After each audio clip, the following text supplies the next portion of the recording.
अस्सलाम वालेकुम नाज़रीन। जो नवाज शरीफ और इनके सहूलतकारों को लगता था कि इस तरह से पीटीआई को तोड़कर जबरदस्ती प्रेस कॉन्फ्रेंस करवा कर और इनमें से लोटों को फारिग करके वो पीटीआई को खत्म कर देंगे और पीटीआई का टिकट लेने वाला कोई नहीं होगा, लेकिन अब हालात ये हैं कि हर इंसान की ख्वाहिश है कि वो पीटीआई का उम्मीदवार बने और उसे पीटीआई का टिकट मिले।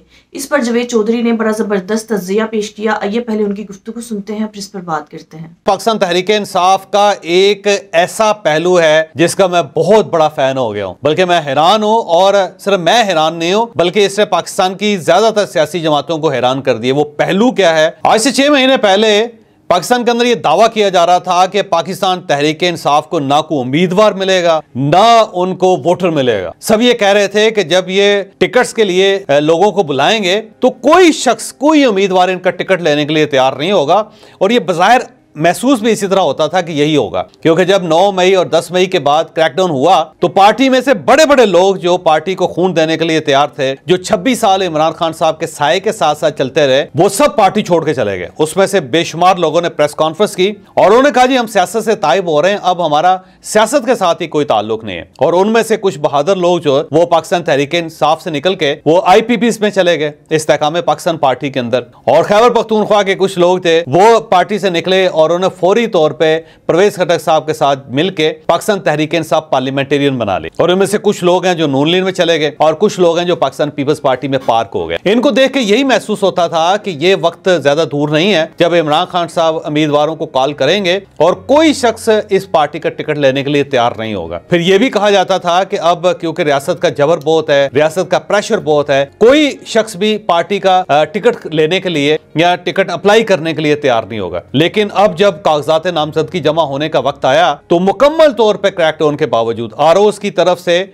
बहुत ज्यादा प्रेशर के बावजूद, कागजात नामजदगी फाड़ने के बावजूद, आरओएस के दरवाजे बंद होने के बावजूद, आरओएस के दफातर के सामने पुलिस खड़ी होने के बावजूद, इन लोगों के घरों के ऊपर पुलिस रेड्स के बावजूद भी पाकिस्तान तहरीक इंसाफ ने एक रिकॉर्ड कायम कर दिया। और रिकॉर्ड यह है कि पाकिस्तान की तारीख में यह पहली पार्टी है जिसने 2434 कागजात जमा करवाए। और ये वो उम्मीदवार हैं जो सारे के सारे उम्मीदवार हैं पाकिस्तान तहरीक इंसाफ की तरफ से। एक हलके के अंदर मुझे बताया गया कि पाकिस्तान तहरीक इंसाफ के 34 MNS के कागजात जमा हो गए, यानी हलका एक है और उस हलके में पाकिस्तान तहरीक इंसाफ के 34 उम्मीदवारों ने कागजात जमा करवा दिए। तो ये एक रिकॉर्ड है और इस रिकॉर्ड ने वाकई ही मुझे बड़ा इंस्पायर किया और मैं कम से कम इस मामले में पाकिस्तान तहरीक इंसाफ को दाद देने पर मजबूर हो गया हूं कि इस बुरे वक्त में, इस कड़े वक्त में जब सारी पार्टी ये कह रही थी कि इनको उम्मीदवार नहीं मिलेगा, इनको टिकट लेने वाला नहीं मिलेगा, इनके पास वोटर्स नहीं होंगे, उस बुरे वक्त के अंदर भी इन्होंने 2304 कागजात जमा करवा दिए। और ये बड़ी बात है।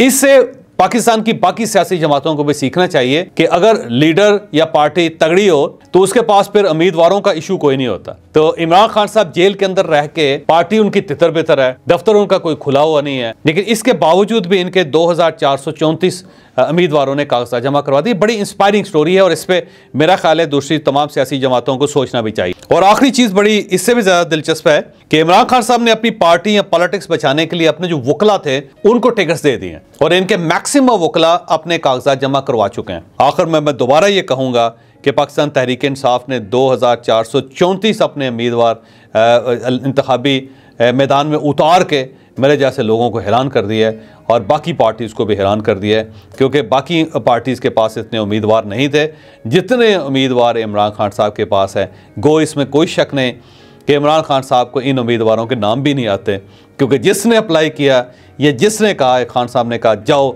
जाके कागजात जमा करवा दो। अब इन कागजात को समेटना, उम्मीदवारों को समेटना इतना आसान काम नहीं होगा। नाज़रीन, जावेद चौधरी हालांकि पीटीआई और इमरान खान के बहुत बड़े नाकिद हैं और आपको हमेशा इमरान खान के बारे में तनकीद करते ही नजर आएंगे। आज उन्होंने भी इस बात का इतराफ़ कर लिया कि जो लोग समझते थे कि पीटीआई का टिकट लेने वाला कोई नहीं होगा, जो नवाज शरीफ और इनके सहूलतकार समझते थे कि पीटीआई के कारकुनों पर इस तरह से तशद्दुद करके, गैर कानूनी तौर पर गिरफ्तार करके वो इस तरह से पीटीआई को ख़त्म कर देंगे और फिर पीटीआई इलेक्शन में हिस्सा नहीं ले पाएगी। आज पीटीआई ने पाकिस्तान में तारीख रकम कर दी है। हर इंसान की यही ख्वाहिश है कि उसे पीटीआई का टिकट मिले और वो पीटीआई का उम्मीदवार हो। नाज़रीन, अब एक हल्के से 4 से 5 उम्मीदवारों ने कागजात नामजदगी जमा करवाया है। अब पीटीआई को ये डिसाइड करना है कि वो किस उम्मीदवार को पीटीआई का टिकट देती है। लेकिन अंदाजा लगाइए कि नवाज शरीफ और इनके सहूलतकारों को लगता था कि अब पीटीआई का टिकट कोई नहीं लेगा क्योंकि लोग डर जाएंगे, लेकिन अब किस तरह से लाइनें लगी हैं। क्योंकि नाज़रीन, इस वक्त की सबसे बड़ी हकीकत यह है कि जिसे पीटीआई का टिकट मिलेगा वही इलेक्शंस में जीतेगा।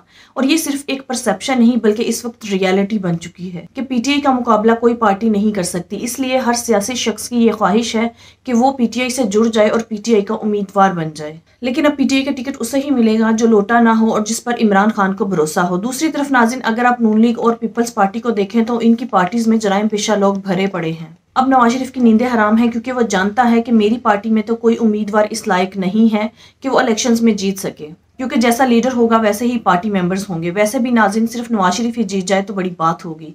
नाज़रीन, आपके इस बारे में क्या राय है, कमेंट में जरूर बताइएगा। अगली वीडियो में मिलते हैं, तब तक के लिए अल्लाह हाफिज।